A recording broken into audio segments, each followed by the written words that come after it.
Olá, eu sou Delange Ribeiro, sou apresentadora do Delange Cast. Mais uma vez, estamos iniciando um podcast maravilhoso. Hoje nós temos um convidado mais que especial, que é o Harry Funke. Eu não sei pronunciar o nome direito dele, mas ele vai falar para vocês, né? Bem-vindo, Harry. Muito obrigado. Olha, Fala a um pronúncia. privilégio estar aqui, né? Mas você acertou, É? olha, porque normalmente o pessoal pronuncia meu nome por causa do Harry Potter e por aí afora, Prince Harry, eles pronunciam Harry, né? Mas eu sou de origem holandesa, né? E Harry é o diminutivo de Henricus, né? Então tem vários motivos para meu nome ser Harry Fulking. Uma é porque a minha mãe me chamava de Harry, a outra porque é a pronúncia holandesa, e a terceira é muito mais adequado Harry Fucking do que Harry Fucking.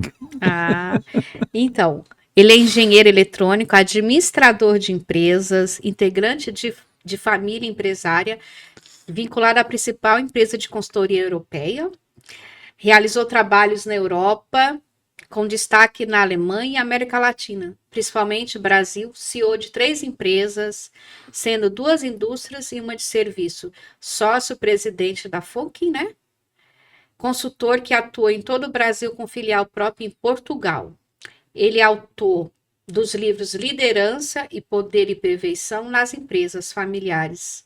Mentoria como acessar conhecimento extraordinário na empresa familiar, ascender sem cair. Não é isso? Isso, Quanta isso. coisa. Eu queria que você se apresentasse mais, porque o seu currículo é vasto, Pois né? é, você sabe que eu agora, em março, vou fazer 73 anos, então em 70 e poucos anos a gente apronta muitas coisas, né? E eu tive muitas oportunidades também. Eu nasci numa comunidade no Rio Grande do Sul, que apesar de ser o terceiro polo metal mecânico do Rio Grande do Sul, né, Panambi, é pouco conhecido, tanto que eu brinco, né, que é a futura capital do mundo, porque aí o pessoal já nem mexe comigo, né, Panambi é a futura capital do mundo. E lá, se você não falasse alemão, você era discriminado. Tá? Então, você podia ser um italiano loiro de olhos azuis e se não falasse alemão, você era discriminado. Você poderia ser um afrodescendente assim, daqueles mais retintos, né? Falasse alemão, era da turma. E a gente tem, né, em alguns lugares, por exemplo, no Rio Grande do Sul, Paraná, que ainda fala alemão, fala ucraniano, russo, né?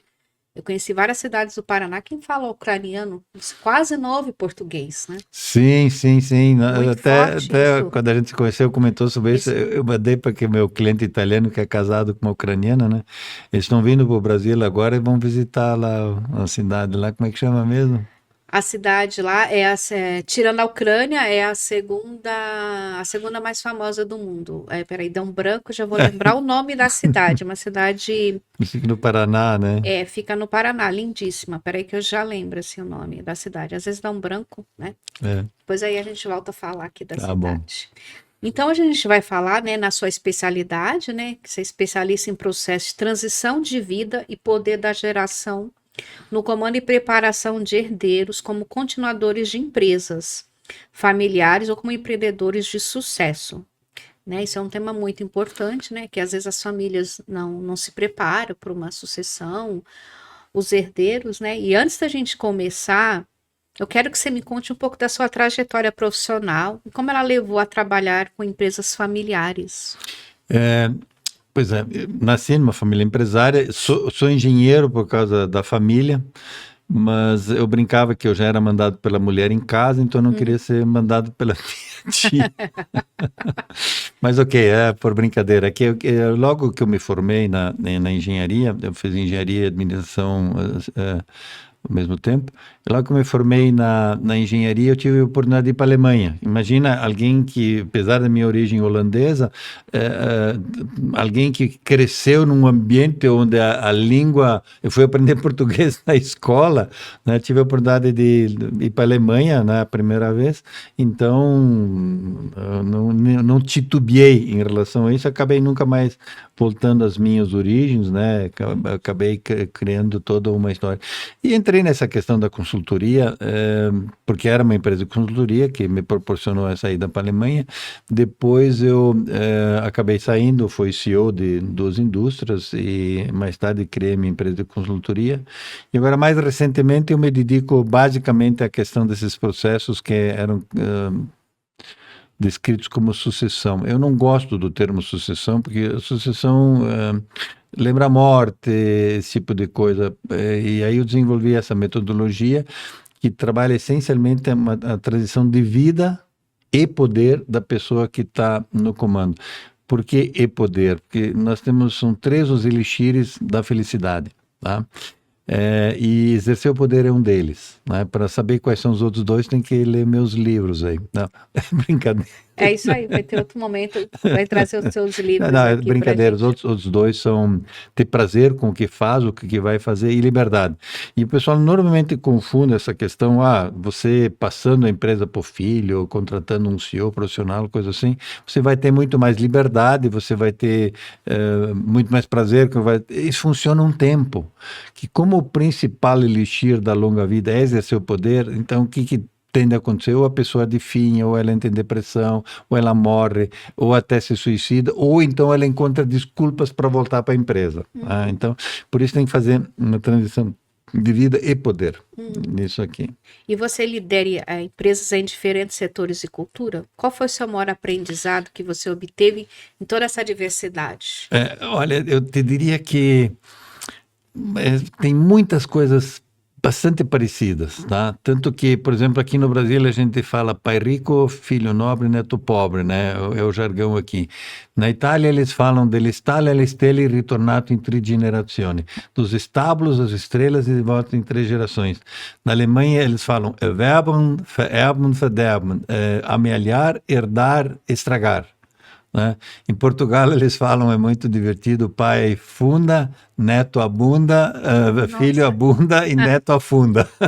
Então, existe uma semelhança comportamental, esse negócio de muda o CNPJ. Obviamente a questão da cultura tem bastante influência nesse aspecto. Então por exemplo, eu interagi com empresários da Polônia e é muito nítida a liderança da mulher na Polônia, né? E tem razões históricas para isso, né?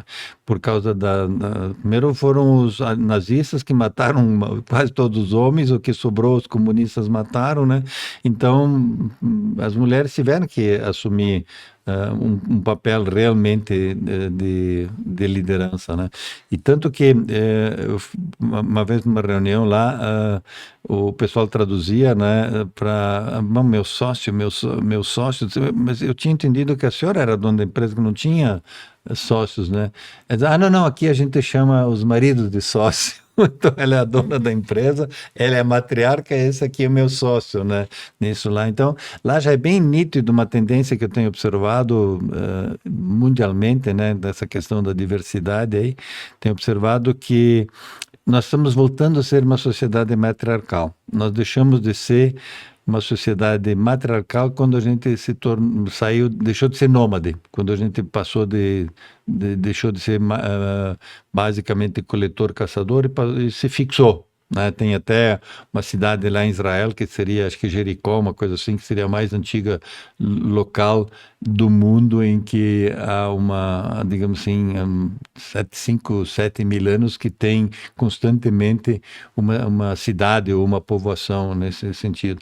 E por que nós deixamos de ser uma sociedade matriarcal para ser uma patriarcal? Porque força física fazia diferença, por causa da luta, do animal, da briga, daí as tribos, aí tinha os combates, né, essa coisa e tal. Só que hoje em dia a força física não faz mais diferença, né? É muito mais uma questão de acolhimento, de geração de vida, de percepção das coisas. E nós homens continuamos predadores. A mulher desde sempre é geradora de vida. Então toda essa mudança está tendo na humanidade, está todo mundo atrapalhado com isso. Inclusive vocês mulheres estão atrapalhadas com isso, né?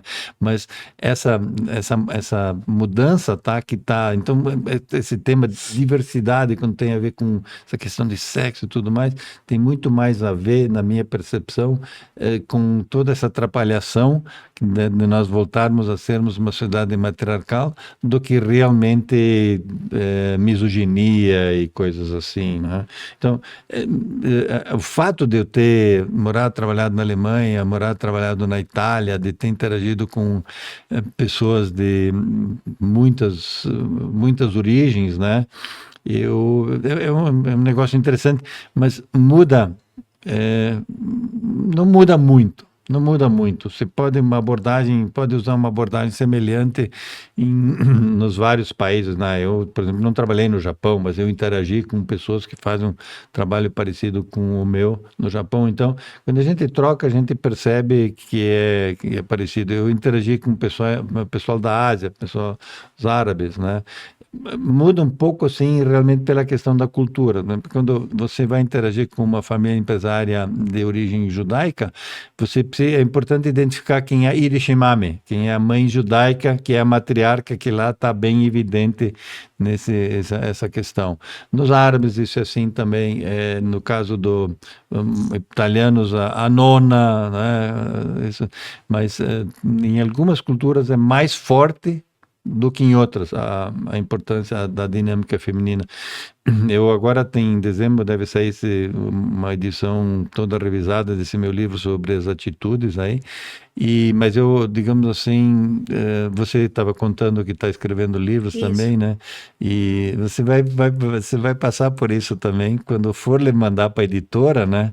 Você vai ficar numa dúvida muito grande se manda, se não manda, coisa assim, porque ali você está realmente se expondo, né? Sim. Então, eu atrasei essa nova edição desse meu livro sobre as atitudes, porque eu estou pesquisando, seria meu quarto livro sobre essa área, que é sobre o título quem escolhe, no fim, junto com o editor, né? Mas o título que eu estou dando é Matriarcas versus Matronas, a importância da dinâmica feminina no sucesso e insucesso da empresa e na harmonia e desarmonia da família empresária. O que eu estou me dando conta, pessoal? Nós, homens, somos coadjuvantes. Nós parecemos que estamos na frente e tudo mais, etc. Mas se a gente não tem uma mulher que acolha, que apoia, ou que realmente dê essa retaguarda ao guerreiro por aí afora, ou que sai da gruta, que vai para caçar, ou coisa assim, não vai. Não encontrei uma história de sucesso, mas também não encontrei nenhuma história de insucesso onde não havia uma dinâmica importante de uma mulher. Tá? Então, você falou disso, né? Vamos fazer uma brincadeira. Eu estava lendo um tempo atrás, né? A Michelle Obama escreveu que ela estava andando na rua com o marido dela, de carro, né? Com o Obama. E aí ela viu um taxista, ela falou, olha, você tá vendo ele? Eu namorei ele. Ela falou, tá vendo? Aí ele falou, se você tivesse casado com ele, você seria a mulher do taxista. Ela falou, não, eu seria a esposa do presidente. Olha, é uma piada de um conteúdo extremamente didático, Sim. muito didático, tá?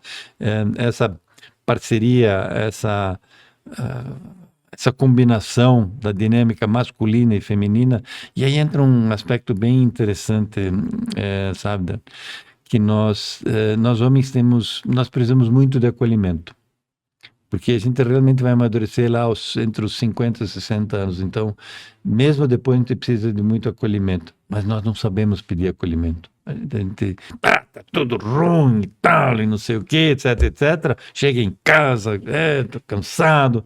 Na verdade, as grandes mulheres traduzem assim, tá bom, vem cá, vou te dar um colinho. Então, isso é uma das coisas que eu trabalho bastante nas famílias empresárias, a maneira como as pessoas se comunicam e ajudar a traduzir o que está vindo, né, por trás daquela As reclamação. palavras, a linguagem corporal. Tudo. Isso, a linguagem corporal e toda essa questão da dinâmica, né? Então, ok, a diversidade tem me proporcionado, porque aqui no Brasil a gente é um melting pot bem interessante, né?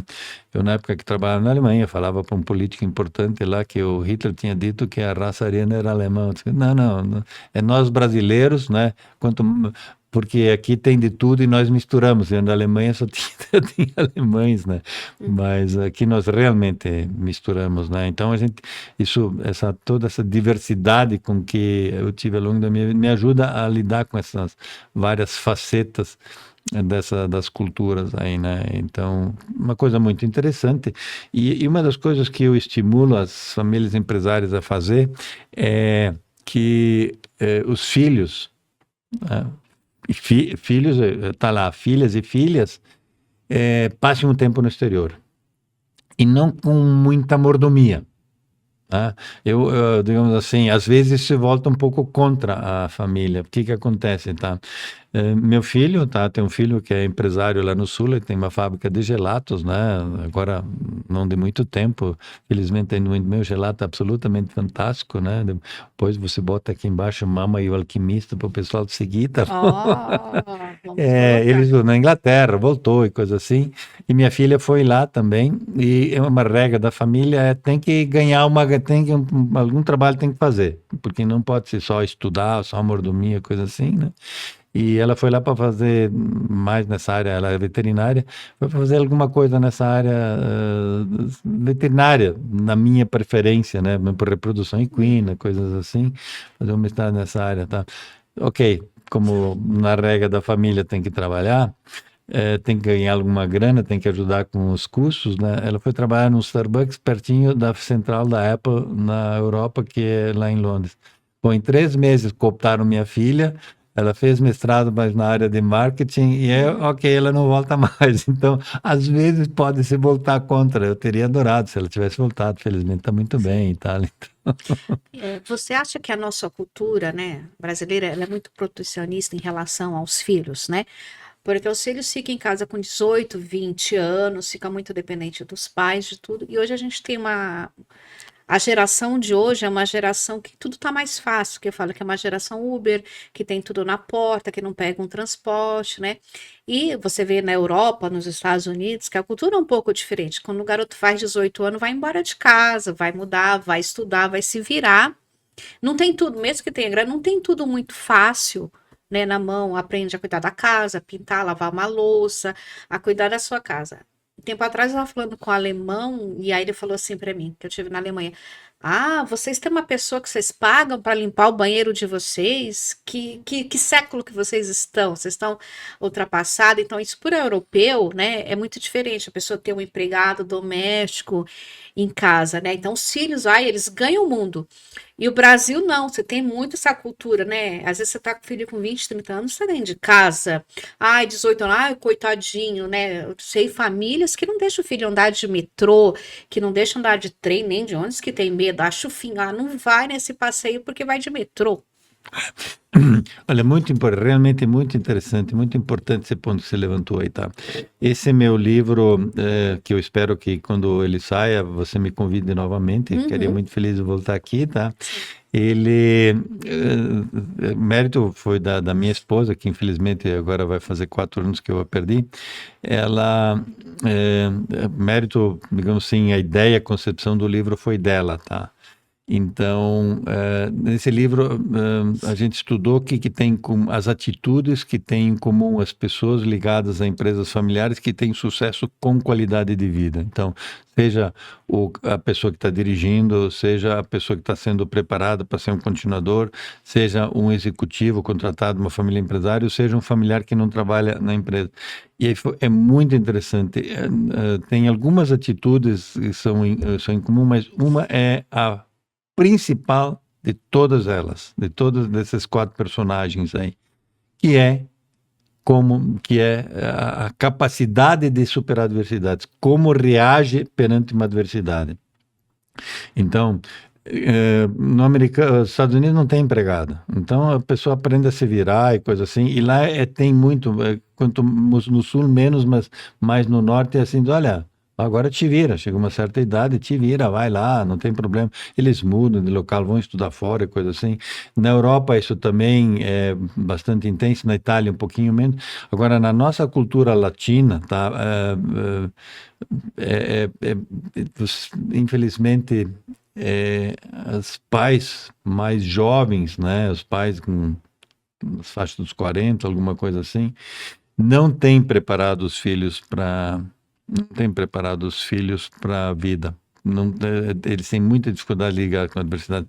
Quando eu trabalho na preparação de um herdeiro, eu separo. Herdeiro é que tem direito, né? Legal, tudo mais. Sucessor é quem fez uma preparação técnica, mas acha que muitas vezes, em função disso, tem comportamentos inadequados, né? Tem lá o rei na barriga, né? E de continuador. Continuador é quem tem uma formação boa o suficiente para conhecer e poder interagir com todas as áreas da empresa, não ser enganado por nenhuma delas. Ele não precisa ser um controller, mas ele precisa saber interagir com o controller, com o cara de operações, com o CEO e coisa assim, mas ele tem as atitudes para perante a família, perante a vida, bem desenvolvidas, né? E a principal delas, tá, que eu trabalho muito para desenvolver essa atitude, é a questão da como supera adversidades. E eu tenho percebido uma coisa interessante. Eu tenho dificuldade de pronunciar teu nome. Delange. Delange. Também Delange. é francês. Não, holandês. Delange. Lange. Isso. Tá bom. Que eu tenho percebido, que eu tenho verificado nessa preparação de herdeiros? Os que conviveram com a avó, especialmente a avó materna, mesmo essa geração Z, que é mimimi, que o pessoal chama mimimi, eles lidam diferente com as situações, estão muito mais preparados para a vida. Aí, indo mais fundo nesse aspecto, juntando coisas do Jordan Peterson, por aí fora, eu me dei conta de uma coisa. São meninas ou meninos que tiveram amor, um amor de avó, né, incondicional, tiveram tempo de qualidade, não tem celular, não tem nada piscando vermelho que seja mais importante do que o neto ou a neta, tá? Tiveram experimentação, porque as avós são assim, lenientes, aparentemente são lenientes, mas o que acontece? Lá o neto está subindo na árvore, a avó parece que não está vendo, né? E o neto está se sentindo lá todo, podendo se experimentar e coisa assim, que dão essa questão da experimentação, né? Porque a avó sabe, se ele chegar naquele galho lá, coisa assim, que ela está vendo só pelo rabo do olho, está observando, aí eu vou ficar um pouco mais atento nesse sentido. Então, a avó dá experimentação. E uma das coisas que as avós dão e que eu percebo que faz uma diferença muito grande de como a pessoa lida com a vida, de como a pessoa lida com suas dificuldades, do que a pessoa se propõe a fazer na vida, a avó dá limites. Um não de uma avó é um não. Então, isso é uma das coisas que eu realmente recomendo aos pais, né? De hoje, olha aqui, ó, amor, atenção, experimentação e limites. Sempre que eu encontro alguma coisa de droga ou alguma coisa assim na família, pode ir atrás que é uma pessoa que não teve limites. Porque o que significa o limite? Dar limite é muito difícil. Dá muito trabalho dar limite. Ou seja, você precisa amar muito para dar o limite. Tem que ter muito amor. Então, como aquela criança sabe, olha, isso eu ouvi da minha filha, assim, eu batia a porta, ficava emburrado, ficava bicuda, não falava com vocês, entende? Mas eu tinha certeza que eu era amada. Porque é bem mais fácil soltar do que dar o limite. Então, é muito difícil dar limite, ainda mais hoje em dia que tem uma capacidade de convencimento muito grande, porque as crianças estão vindo com uma preparação muito diferente. A questão do limite é fundamental. Dá trabalho, é desgastante, coisa assim, mas o limite o limite vai dar autoconfiança, o limite dá certeza do amor, o limite dá aquela certeza que a criança pode se experimentar, que tem alguém atento que a ama muito e que não vai deixar ela se ralar. Então ela acaba desenvolvendo habilidades bem interessantes nesse aspecto. Mas agora eu viajei na maionese, nem sei porque que é. Não, mas foi ótimo essa sua colocação, porque eu perguntei a questão do Brasil, se a gente é muito paternalista, protecionista, né, também tudo isso. E aí, no desafio da transição, qual o erro mais comum que você observa nas empresas familiares ao lidar com a transição de poder entre gerações? Eu te diria que o erro básico é uma questão de atitude. A coisa mais que me dá muito trabalho é como os potenciais continuadores lidam com essa questão. Porque hoje em dia as pessoas estão na faixa de 70, né? Eu interagi com um empresário que tinha com 98 anos, comprou uma propriedade importante num país da Europa, que ainda transformou num hotel e coisa assim. Quando ele faleceu aos 103 anos, ele pôde ver aquela coisa já funcionando, coisa assim. Então, hoje em dia, o exercício do poder vai muito mais longe. Então, o principal erro, a principal dificuldade que pode ter é como a geração que tem o potencial de ser um continuador lida com aquela situação. E o que eu tenho observado, tá, especialmente na questão do agro, é que a transição está começando a acontecer de avô para neto. Porque o avô, 70, 80 anos, está lúcido, está bem, fisicamente está bem, coisas assim.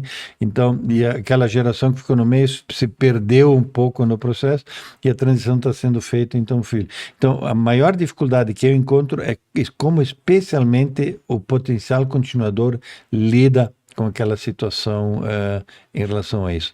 E a outra, digamos assim, é ser sucessão. Quem está no poder simplesmente sai do poder. Tem que ser uma transição. E essa transição leva de 3 a 10 anos, se ela for bem feita. Às vezes até um pouco mais nesse sentido. Então, não pode ter pressa nisso aí. Não pode ter pressa nisso. O que as empresas podem fazer, o que as famílias podem fazer é se preparar para isso. Com um bom acordo de sócios, com um protocolo familiar, com um conselho familiar, com uma boa estrutura de governança. Então, se eventualmente acontece uma tragédia, se eventualmente alguém muda de andar, né, coisa assim, as pessoas estão preparadas para isso, tá? Eu acompanhei um caso no Sul, onde o empresário me chamou, e aí quando eu fui fazer essa análise de para onde eu podia ajudar ele a fazer a transição, conselho, essas coisas todas, a importância do conselho, ok, isso tudo ajudaria, mas eu percebi que ele queria, era o dia a dia que era realmente importante para ele, né? Aí eu disse para ele, olha, seu fulano, como ele tem um nome bem característico, eu vou falar de seu fulano, que senão o pessoal vai saber quem é, né? Sim. Aí, olha, seu fulano, aqui só vai ter sucessão, aqui não vai ter transição. O dia que o senhor decidir mudar de andar, aí o que nós vamos fazer? Nós vamos deixar a turma bem preparada, avisada que aqui não vai ter transição, porque para também disputa de beleza, às vezes tem umas puxação de cadeira, uns beliscão e coisa assim, ser uma bonito para aquele pai, por aí fora, aquele tio, aquele avô, avó, a mãe que está no comando, né? E aí diz assim, não dá, pô, é sucessão. Olha, não tem nada, não tem como criar algum leitmotiv, um leitbild, alguma coisa que dê para visualizar que para onde dá para fazer a tua transição, onde eu poderia te ajudar. Não sei o quê. Vou chamar um outro. Bom, ok, eu tenho que ser coerente com as coisas, meus princípios, além da minha experiência, né? Aí ele colocou um executivo muito bem sucedido de uma empresa próxima. Ok, durou 2 anos. Aí me chamou novamente, né? Aí, olha, nada tinha mudado. Não mudou nada, seu fulano. Tá assim, chamou, ok. Aí ele chamava alguma consultoria que fazia isso, aí colocou o genro. Aí repetiu, o genro não durou os 2 anos. Aí a filha, né, que foi uma pena, porque a filha fosse realmente um processo de preparação, né, que se ele tivesse dado abertura para isso, teria sido bem interessante. Também não durou, né? Aí, quando eu fui visitar ele agora, uma meia dúzia de anos atrás, aí eu vi que ia funcionar. Ele estava preparando o neto. E ok, e o neto, quando houve a tragédia, o neto estava super preparado, está tocando muito bem a empresa, está fazendo isso bem. Então, a dificuldade e o erro segundo, não fazer, não pode fazer sucessão. Tem que ser uma transição de vida e poder. Mas você não acha que isso, por exemplo, quando você tem o teu negócio, seja, sei lá, um barzinho que você tem na sua garagem, você não teria que preparar já lá desde o início, assim, porque pode acontecer, sei lá, uma tragédia, a pessoa morrer.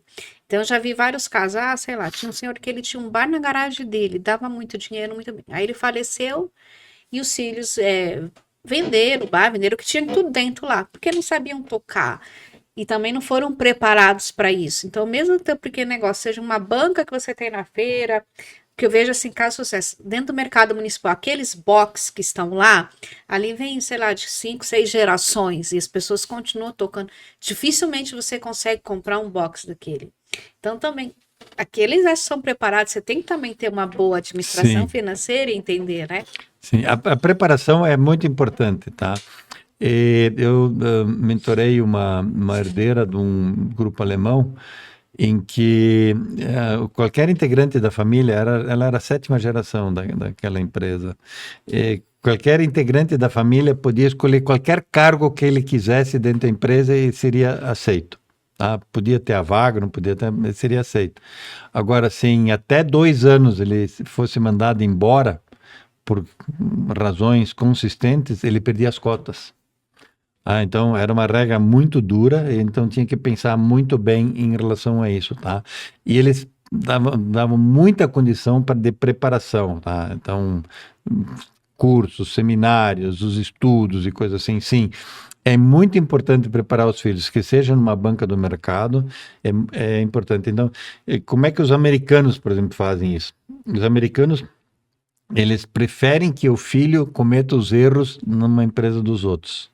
Como é que é mais típico na Europa? Vem aqui, começa de faxineiro e vai subindo, vai aprendendo, vai sendo treinado, tá? Eu gosto do modelo misto, tá? Um pouco fora, um pouco dentro e coisa assim, mas especialmente trabalhando a questão comportamental. Olha aqui, ó. Vai aprender a lidar com a adversidade, vai aprender a se comunicar, vai aprender a negociar, vai aprender a ter uma visão, não se vitimizar e por aí afora, coisas que a gente vai falar quando for lançar esse meu livro aí. Ótimo. E como as empresas podem equilibrar a tradição familiar com a inovação necessária para se manter competitivas? Essa é uma combinação muito legal que agora está acontecendo. E tem gente que se atrapalhou e está atrapalhado nisso, porque é a primeira vez na história da humanidade em que uma geração mais nova sabe mais do que a mais velha em vários campos. O digital é um deles. Então, por isso é tão importante essa questão comportamental, essa questão das atitudes, a questão como se comunicam, como a pessoa mais jovem cria convicção na pessoa mais velha em relação àquela percepção dele. Então, o que eu recomendo para a pessoa que eu ajudo a preparar para ser um continuador? Diz assim, pô, meu pai centraliza, meu avô, minha tia, minha mãe, não sei o quê, seja a pessoa que está em poder, muda o CNPJ, né? Diz assim, é centralizador e tal, não sei o quê. Diz, bom, vamos traduzir isso aqui, deixa eu dizer como é que eu entendo isso. Você não tem paciência e não tem vontade, não tem de desenvolver a habilidade de criar convicção nele, é isso? Tá bom, então vamos fazer o seguinte, deixa eu colocar uma coisa bem clara. Você precisa ter paciência. Ou você tem a paciência antes e prepara, gera convicção, arruma dados, vai plantando, né? Vai comendo o mingau quente pela beirada, coisa assim, vai interagindo nisso, e aí você consegue gerar convicção, ou você vai ter que ter a paciência depois ainda se irritando. O teu avô, teu pai, a tua mãe não vai fazer. Desse jeito, você atropela e quer dar um carteiraço porque eu sei mais, porque eu fiz Harvard, eu fiz Inspero, sei lá, eu fiz uma preparação dessas aí. Não funciona. Então, sempre de novo, é a geração mais nova que precisa porque eu sei por mim, a questão, depois de uns 55, 60 anos, a gente tem dificuldade de agir diferente. Agora, nós temos uma certa facilidade de reagir diferente. Então, haja diferente comigo que eu vou reagir diferente na minha idade. Então, quem é que tem mais possibilidade de agir diferente? É a geração mais nova. E com toda essa questão da tecnologia, que já é uma atrapalhação, né? Uma geração mais nova saber mais do que a mais velha, né? Na minha geração, eu aprendi do meu pai. Ele sabia mais de tudo do que eu. Só que agora meu filho sabe muito mais do que eu dessa parte da informática e tal, e coisa assim, do que eu sei. Então, Eu me lembro quando começou essa coisa com todo, ele tinha lá seus 10, 12 anos, volta e meia eu tinha que perguntar para ele alguma coisa nesse sentido. Então, todo mundo, a geração mais nova se atrapalhou um pouco com isso, porque, olha, eu sei mais do que você. Quantas vezes você vem me perguntar coisas? Quantas vezes ele não teve tanta paciência para, pô, papai, já te expliquei isso aí, né? Coisa assim. Então, criou-se essa questão de, olha aqui, ó, como você me pergunta, eu quero que tu também me ouça em outras coisas. É diferente. Então, tem muito a ver, mais uma vez, com essa questão da atitude. E essa combinação, né? Eu acompanhei uma situação bem interessante na transição numa família do agro, onde a transição foi feita por neto. Os avós normalmente têm mais facilidade de lidar com os netos, né?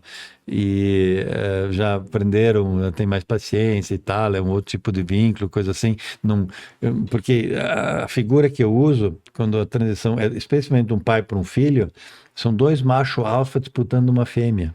A gente pode ver isso nos leões, nos macacos e coisas assim.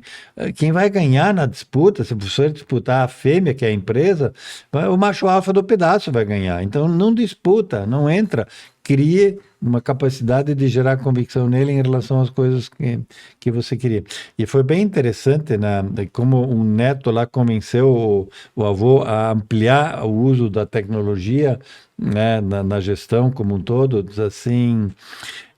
Olha, avô, naquela área, naquela cultura está acontecendo X, Y, Z, né? Ele tinha andado de drone, tá lá, tinha feito. Diz ele, não, o capataz esteve lá esses dias aí, não tem nada disso. Tá bom, vamos lá então, ok? Foram lá e ok, estava acontecendo o que o neto falou. A partir daí, eles criaram um tipo de conexão e o avô criou uma abertura também, mas o neto não saiu atropelando. O neto não saiu atropelando, como o pai tendia a fazer. E essa mistura da geração em comando com toda essa questão que está vindo, inteligência artificial, etc, etc, e a facilidade com que os jovens têm que nasceram manipulando os celulares, computadores, cresceram nisso aí, dá uma combinação muito boa. Mas aí, desde que eles se comuniquem com paz. O que é paz? Paciência, afeto e saliva. Ou seja, tem que ter paciência, tem que ter afeto, tem que ter muita conversa, né? Então é paz com S. Especialmente por parte, eu insisto nessa questão da geração mais nova, insisto muito, porque é ali que se dá a grande possibilidade de haver uma transição, de haver harmonia na família, de haver um crescimento, de haver excelente conexão mútua. Agora eu não me lembro se foi a Honda ou a Toyota, você vai me lembrar. Porque geralmente quando as empresas entra um novo CEO na empresa ou troca, seja o sucessor aí, eles demitem as pessoas mais velhas, né? Porque não sabe mais nada e colocam os mais novos. Não me lembro se foi a Honda ou a Toyota que fez isso, que eles demitiram todo o pessoal que tinha muito tempo de casa e contrataram novinhos. Eles não sabem nada. E aí começaram a trocar a empresa. E aí viram que a empresa não ia para frente, nada, porque lá os jovens não sabiam de nada. O que tiveram que fazer? Recontratar todo mundo que tiveram mandado embora para a empresa funcionar. Então, o que eu vejo em muitas empresas, alguém, o CEO novo assume, aí assim, todo aquele pessoal que está com 30, 40 anos de casa, manda embora, não sabe mais nada, e só os novos que sabem, mas eu acho que dá para ter um equilíbrio aí, como você falou, né? Nas duas gerações, respeitar quem está lá há muito tempo, que tem todo um conhecimento, e quem está chegando, né? Dá para somar tudo isso. Sim, com certeza, com certeza. Eu também não saberia te dizer se foi na Honda ou na Toyota, me surpreenderia que se fosse uma dessas duas. Talvez tenha sido na Nissan. Não sei se foi na Nissan, mas eu acompanhei uma situação dessas numa indústria de alimentos e bebidas, tá? Onde eu fui chamado quando eles demitiram o terceiro CEO, nisso aí. Onde tinha acontecido isso. Então, foi uma reconstrução, teve que ser feita uma reconstrução da dinâmica, né? Porque ainda hoje eu tive uma reunião muito interessante. É extremamente importante preservar a cultura e o DNA da empresa. E o DNA. No meu primeiro livro tem um capítulo lá, o fator desencadeador da empresa, né? O que fez aquela pessoa desenvolver aquela empresa? Porque aquilo está presente no DNA. Se foi um talento, se foi uma necessidade, né? Eu acompanhei um caso muito interessante onde a empresa tinha crescido, tinha desenvolvido muito, né? E estava com muita dificuldade nessa questão da transição e coisa assim. E eu conversando bastante com o empresário, diz assim, cara, ele me disse assim, usou uma expressão, parece que tem um sapo enterrado, uma cabeça de burro, não sei que as expressões que tem, né? Parece que tem um sapo enterrado aí. Diz assim, será que tem? Pode ter. Aí, olha, a gente conversou, daí ele diz um dia, eu acho que eu sei qual é o sapo que está enterrado aí, o que está acontecendo. Porque ele começou a se dar conta que ele era causador de muitas das coisas, né? Ele assim, essa empresa começou com uma carga, um produto X roubado. Eu sabia que era produto roubado. E a partir dali eu comprei barato, a partir dali eu dei. A gente, ok, de que empresa? A empresa tal. A gente viu que aquela empresa estava com grandes dificuldades.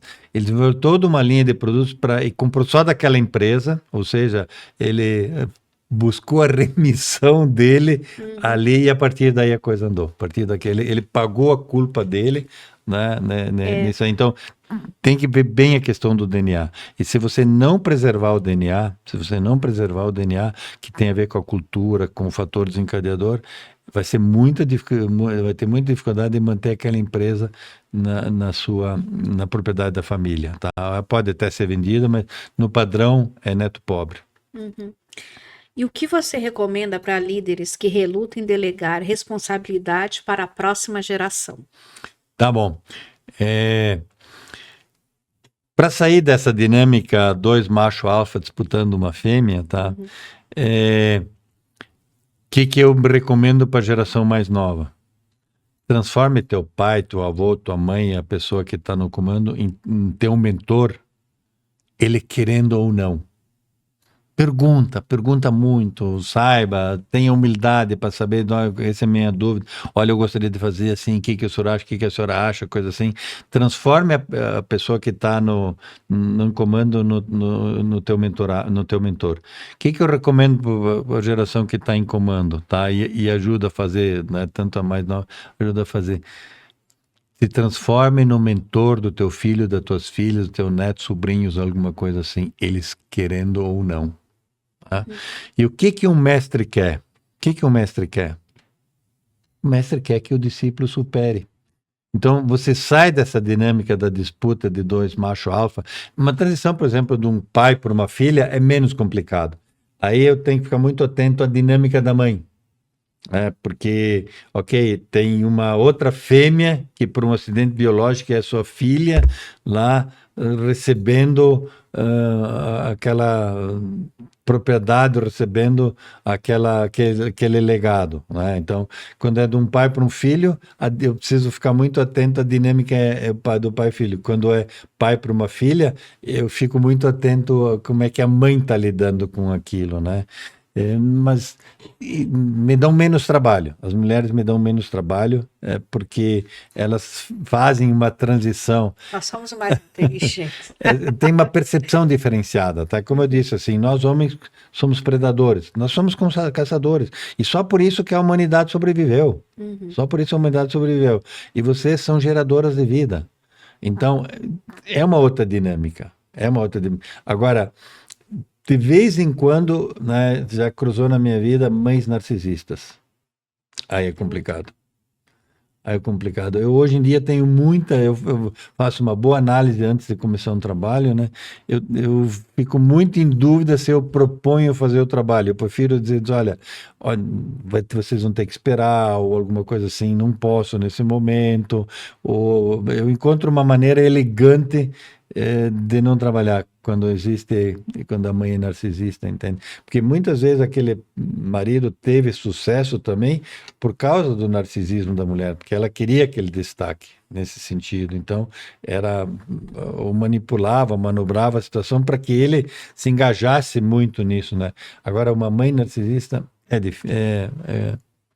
É complicado. É complicado. Então, você não só por bem, né? Por bem e por mal, né? Qual a importância de os herdeiros desenvolverem projetos próprios antes de assumir cargos de liderança na empresa familiar? Olha, isso é muito interessante. Eu gosto desse modelo, tá? Mas o risco que se corre é que ele seja tão bem sucedido. Eu estou acompanhando agora uma família empresária lá do centro do país, em que o filho que eu gostaria muito que assumisse o papel de ser o continuador, ele foi se experimentar numa spin-off, pegou uma divisão lá, é tão bem sucedido que ele não se interessa mais pela empresa da família. Né? Ele provavelmente um dia vai ser maior que a empresa da família, daqui uns 10 anos, alguma coisa assim. Então, eu gosto muito desse modelo da pessoa se experimentar. Se dá certo, tem esse risco, tá? Mas também a pessoa ganha o respeito de toda a família. Diz, olha aqui, ó. Ok, vamos chamar ele para isso aqui, porque ele mostrou que ele sabe que pode. Se ele não dá certo, ele cria uma sadia humildade. Né? Se repensa, se retoma nesse sentido. Então, sempre é uma coisa interessante a pessoa se experimentar. Né? Agora, assim, dos casos que eu acompanhei, tá, em que não deu certo, eu precisei trabalhar muito com a mãe, né, porque aí a mãe defendia, protegia e coisa e tal, e o filho ou a filha não usufruía do aprendizado que aquela dor estava proporcionando, entendeu? Era só a dor, não tinha o aprendizado. Entendi. Você acredita que todos os herdeiros devem ser preparados para assumir a empresa, mesmo que não tenha interesse ou perfil? Olha, no padrão, dificilmente um dos herdeiros não se interessa. O que que acontece? Quando você tem um grande pai que construiu, nós estamos muito na primeira geração, no máximo na segunda geração. Você teve um grande pai que ou que construiu uma grande empresa ou que desenvolveu muito uma grande empresa, por instinto de natureza, o filho homem, ele quer superar o pai. Por isso, um dos motivos que, para mim, a humanidade evoluiu. O filho quer fazer mais que o pai. Agora, você tem um pai que tem uma história fantástica, você diz, não, nunca, deixa eu, não vou conseguir, não vou conseguir, então deixa eu sair fora, alguma coisa assim. Uma outra razão que eu tenho encontrado é que o pai, você não pode ter dúvida, você não pode servir a dois senhores, né? Quando você está construindo uma empresa, aquela é a tua prioridade. Então, ok, equilibra o máximo possível com a família, com a vida pessoal, coisa assim, mas na dúvida a prioridade é a empresa. E isso, de alguma maneira, mexe com os filhos.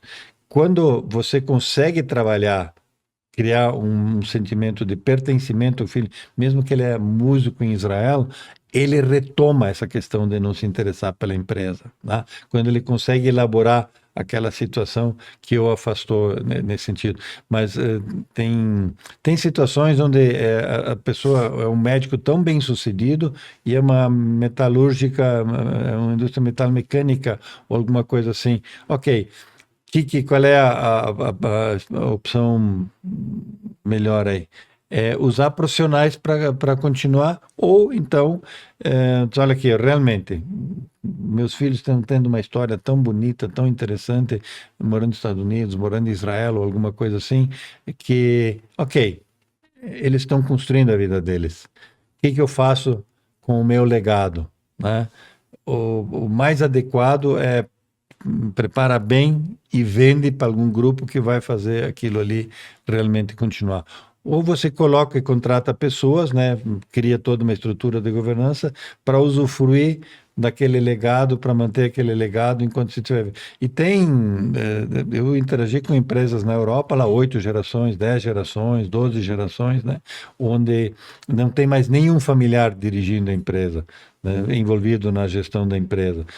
Conselho ou alguma coisa assim nesse sentido, e que existe, mas em todo caso, houve uma política, uma metodologia de gerar o pertencimento. Tá? Eu acompanhei uma família empresária que eu digo que o meu cliente mais novo tem 6 anos, né?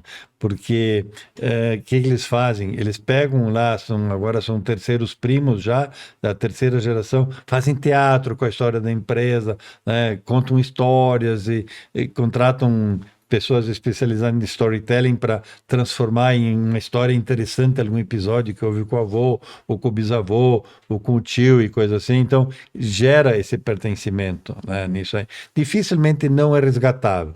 Não é resgatável. Agora, quando a pessoa está realmente construindo uma história bem interessante, por exemplo, pesquisador de um instituto super mega blaster na Inglaterra, é uma situação que eu estou acompanhando. Os pais estão tão orgulhosos e felizes que, ok, eles preferem eles preparar a empresa para vender ou colocar basicamente profissionais do que querer o filho de volta em relação a isso. Então, o problema maior é quando os pais não querem nenhum dos filhos, que nenhum dos filhos se envolva, né? Isso também acontece. E como lidar com os conflitos gerados por questões familiares que afetam o ambiente empresarial? Aquelas brigas de irmão, de cunhado, de tudo isso, que às vezes só é empresa, né? E havia uma empresa grande, agora que eu não vou citar nome, que é de imóveis, que ela se destruiu. Fazia comercial cada 5 segundos na TV, por causa de briga de irmãos. O que acontece? Possivelmente não era briga de irmãos, mas de cunhadas, tá? No meu primeiro livro tem um capítulo lá, Genros e Noras, nem tudo são flores. Muitas vezes são a solução, mas quando não são a solução, é bem complicado. O conflito, todo conflito, absolutamente todo o conflito tem uma oportunidade. Sim. Sempre tem. Você precisa ir atrás dessa oportunidade, né? Não sei como é que está o nosso tempo, tem aqui... Quantos minutos? 10 minutos. 10 minutos. Tá bom, então posso contar uma história bem interessante de uma empresa onde... o que acontece? Porque que normalmente o conflito, 90% dos conflitos, 86% de estudo de Harvard, é comunicação. Então, quando tem um conflito, traduza, vê o que está rolando, vê o que está rolando, e aí, se você traduzir, conseguir identificar a necessidade, conseguir identificar a oportunidade que está tendo ali, você não deixa aquele conflito se transformar num ressentimento. Porque o que é um conflito não resolvido? É ressentimento. O que é o ressentimento? É pólvora espalhado pelos lugares, embaixo do tapete, coisa assim. Às vezes uma pequena faísca dispara aquilo tudo. É um probleminha lá com um cavalo que já morreu, já tive isso aí também, que era do tio e tal, e coisa assim, e dispara todas aquelas disputas, tá? É uma situação lá, eu acompanho uma família empresária onde um dos netos era fantástico, tá? Ele tinha uns 30 anos, mais ou menos.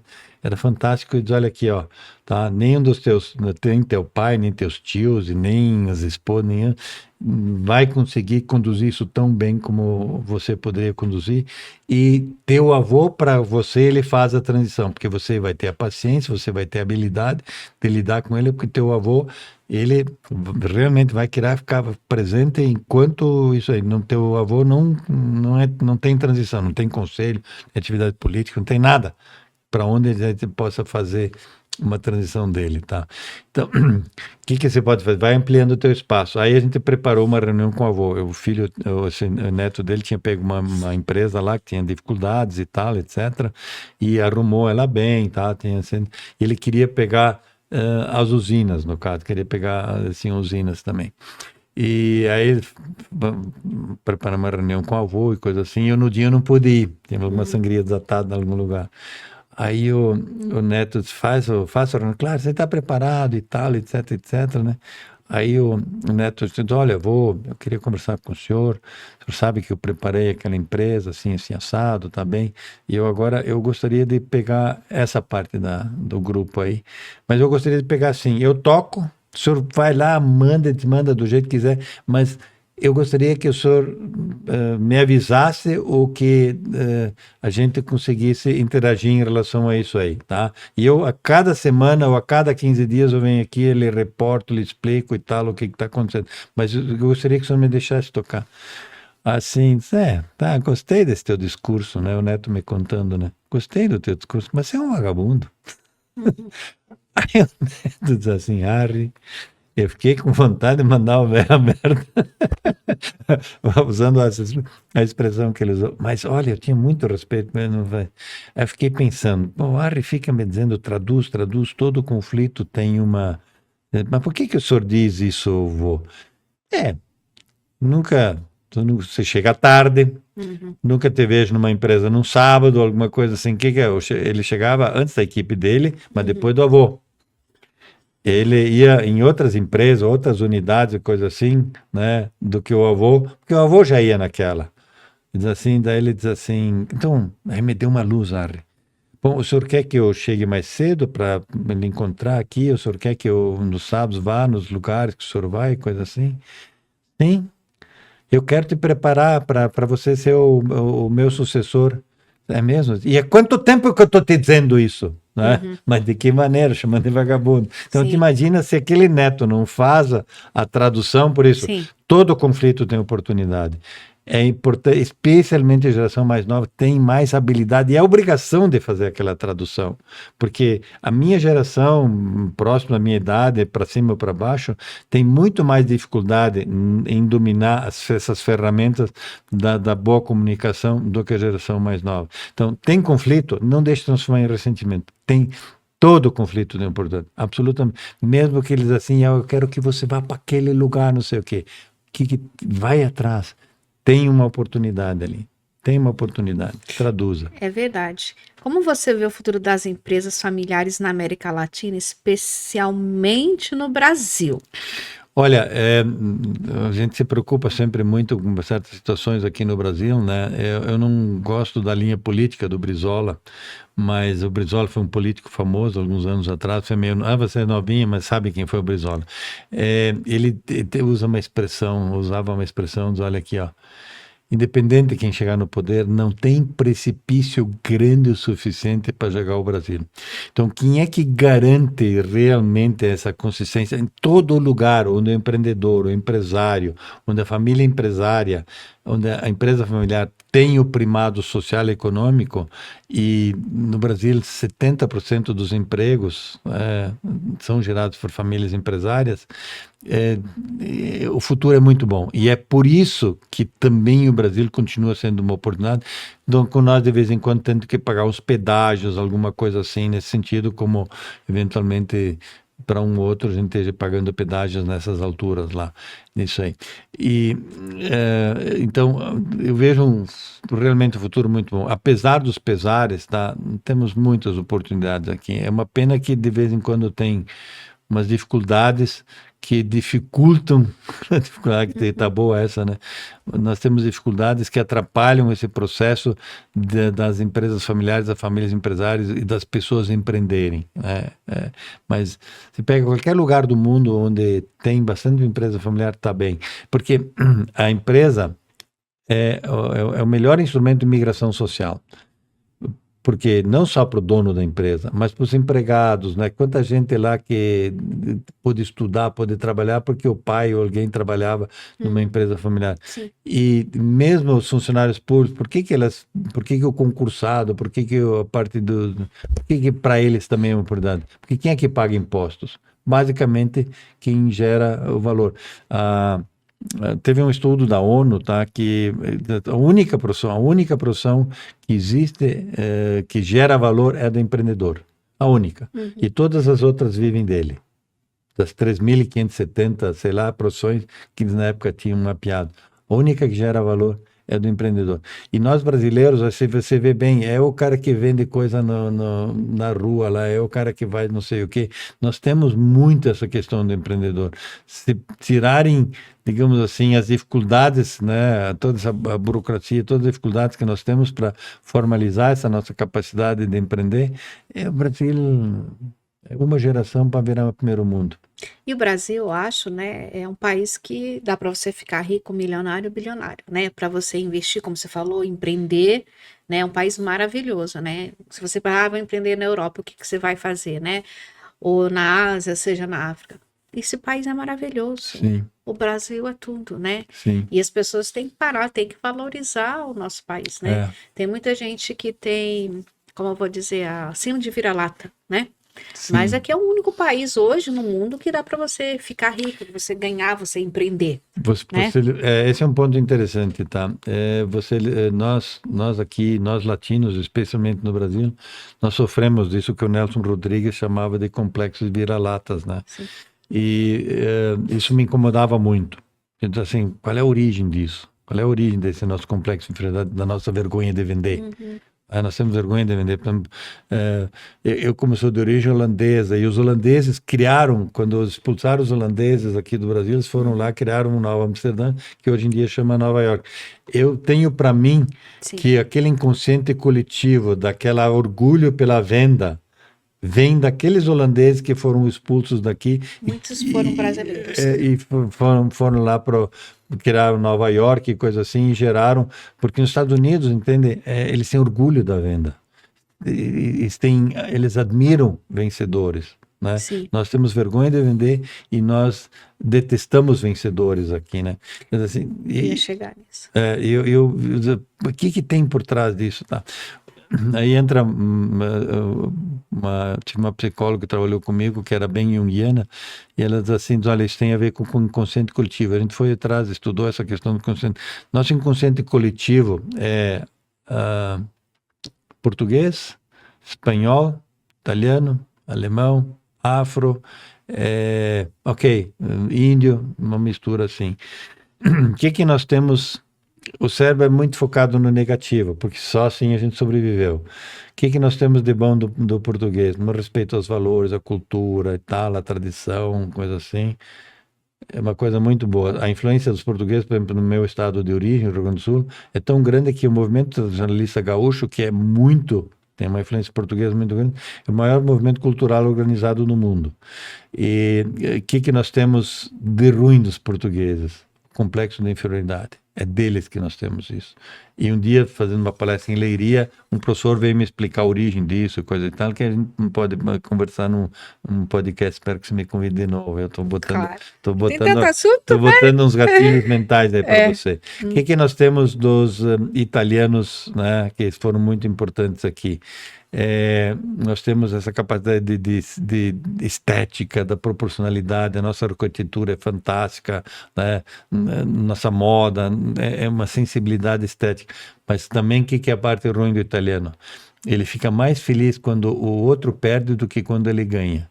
O corintiano fica mais feliz quando o palmeirense perde, e o palmeirense fica mais feliz quando o Corinthians perde do que quando o seu time ganha. Isso nós temos os italianos, é forte até hoje na Itália, tá? Eu tive digamos assim, um parceiro de trabalho, um escritório na Itália, que era ali em Milão, na Piazza Domo. E um dia estava jogando uns holandeses com os italianos, lá a Inter estava jogando, daqui a pouco começaram a comemorar, tipo, parabéns, ganharam dos meus holandeses. Não necessariamente. Era o pessoal do Milan comemorando que o Ajax tinha ganhado. Então, até hoje isso é assim, né? O que a gente tem dos espanhóis? A voluntariedade, a disponibilidade, mas também tem que se meter em coisa que não tem que se meter. Quantas vezes você já se perguntou assim, como é que eu me meti nessa aí, né? Então, o que a gente tem dos índios? Tem a questão da indolência, mas tem a questão do vínculo com a natureza. O que nós temos? A questão do afro, essa capacidade de superar e coisa assim, mas também temos a questão da crença que vamos lá fazer alguma coisa religiosa que basta, coisa assim, nesse sentido. Então, o que nós temos do alemão? Do alemão nós temos essa capacidade de trabalho, organização, sistematização, mas também nós temos a inveja. Eu morei na Alemanha, então o alemão inveja e quer ser invejado. Ele quer a cortina mais bonita, o jardim mais bonito, o carro mais bonito. Achei que era o brasileiro. Mas ok, o que acontece? Aqui nós realmente misturamos. Então nós temos as coisas boas deles, mas obviamente aquela história de uma laranja podre num cesto faz elas apodrecer muito mais rápido das outras. Nosso cérebro é muito ligado ao negativo, porque se ele não for ligado ao negativo... Meu livro é sobre isso. Ótimo, nós não teríamos sobrevivido.